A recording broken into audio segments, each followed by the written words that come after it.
Bonjour et bienvenue dans ce journal. Le casino d'Enghien-les-Bains va monter à 500 machines à sous. L'établissement de jeu va installer dans le courant de l'année 50 nouvelles machines.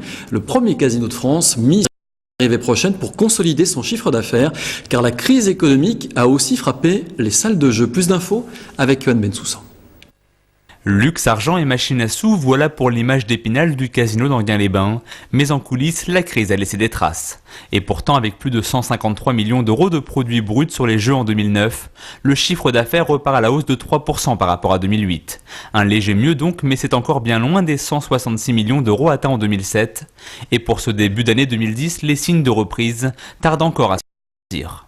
Je dirais que début 2010 est dans la même lignée que la fin 2009. Donc ça reste compliqué, difficile, mais ceci dit, il faut garder espoir dans la mesure où janvier n'est jamais un mois très significatif. C'est pas en janvier où on verra des écarts importants. Pour le groupe Barrière, il faudra donc attendre 2 à 3 mois pour avoir une idée plus précise de l'année 2010. Mais les objectifs sont déjà fixés pour inverser la tendance et continuer d'attirer les joueurs. 2010, ça doit être l'année de la consolidation de l'activité des jeux de table, une reprise de l'activité des machines à sous et surtout, l'objectif c'est de devenir une vraie référence en poker. Le poker a été lancé sur Enghien il y a maintenant 18 mois. Je pense que nous avons construit un bon concept avec la Poker Room à Enghien. 2010 doit être la confirmation de cela. À côté des salles poker et des jeux de table, le casino d'Enghien-les-Bains possède aujourd'hui 450 machines à sous. Un chiffre qui pourrait monter à 500 dès cette année grâce à un nouveau décret signé en juillet dernier. Preuve que malgré les quelques difficultés économiques, le casino d'Enghien-les-Bains entend bien garder son statut de premier casino de France. C'est désormais officiel. Depuis le 15 janvier, les zones commerciales d'Art de Vivre et de la Danne à Éragny-sur-Oise et de Lozeret à Osny et de Paris Nord 2 à Gonesse sont autorisées par arrêté préfectoral à ouvrir leurs magasins le dimanche. Ces zones ont le statut de périmètre d'usage de consommation exceptionnelle PUS et disposent d'une dérogation de 5 ans. Mouvement national de défense des services publics ce jeudi et dans le Val d'Oise, traduction concrète avec une occupation des locaux du pôle emploi d'Argenteuil. Militants de gauche et associatifs sont venus manifester leur désaccord. Une grève pour refuser la nouvelle orientation imposée par leur établissement. Brice Martinelli a rencontré les manifestants. Qui sème la misère, récolte la colère. Une quinzaine de manifestants, drapeaux à la main, dans les locaux du Pôle emploi d'Argenteuil. Depuis la fusion ANPE-ACEDIC, le service aux usagers se serait dégradé. Les conseillers ne pouvant plus répondre au flux quotidien de demandeurs d'emploi.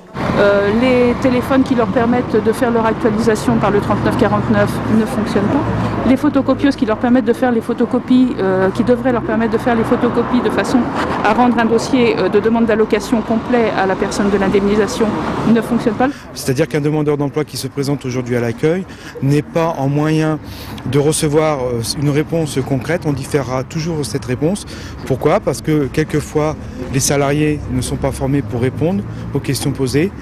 Suivi personnalisé réduit à un simple entretien téléphonique, proposition d'emploi inadaptée aux qualifications du demandeur.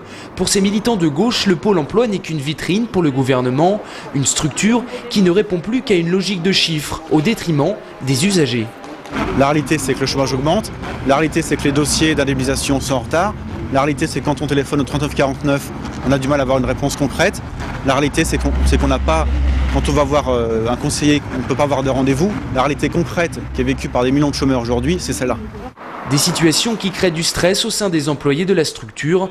En 2009, 14 tentatives de suicide ont été recensées en Ile-de-France, dont une ici, à Argenteuil.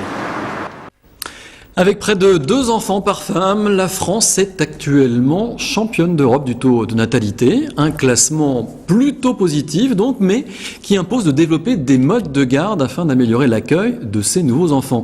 Récemment, le gouvernement s'est engagé à financer 200 000 places supplémentaires d'ici à 2012 pour un coût total de 1,3 milliard d'euros. À Sannois, l'État a financé à hauteur de 700 000 euros la nouvelle maison de la petite enfance, une structure multi-accueil inaugurée ce mercredi en présence de la secrétaire d'État à la famille Nadine Morano. Regardez ce sujet, il est tourné par Yoann Bensoussan. Dans le rôle du conteur, ce mercredi à Saint-Noix, la secrétaire d'État chargée de la famille Nadine Morano. Venue inaugurer la nouvelle maison de l'enfance de la ville, la ministre en a profité pour rencontrer les parents et discuter des différents modes de garde, pas toujours adaptés à la vie professionnelle. On voit bien que pour pouvoir accompagner les familles avec des amplitudes horaires extrêmement importantes, puisque je rencontrais tout à l'heure la maman de la petite Léa qui arrive à 7h30 le matin, qui ne part seulement qu'à 18h. Donc on voit bien qu'il y a une amplitude horaire qui permet aux parents de pouvoir aller travailler, donc de concilier vie familiale et vie professionnelle, et aux enfants d'être dans un cadre extrêmement agréable.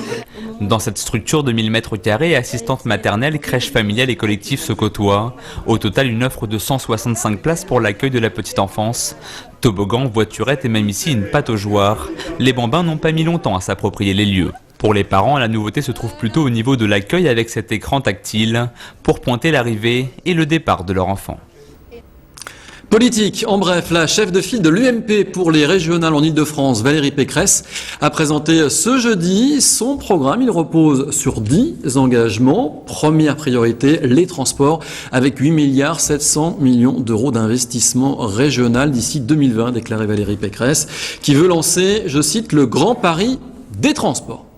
Et côté socialiste, à 8 semaines du premier tour des élections régionales, les candidats du Val d'Oise de la liste Huchon 2010 iront à la rencontre des Valdoisiens ce samedi 23 janvier pour débattre de leurs préoccupations. 8 cafés-débats sont organisés à Auvers-sur-Oise, de la Barre ou encore Villiers-le-Bel. Sur ces deux sujets, vous aurez davantage d'informations sur notre site vonews.fr. Voilà, ce journal se termine. Merci encore de l'avoir suivi.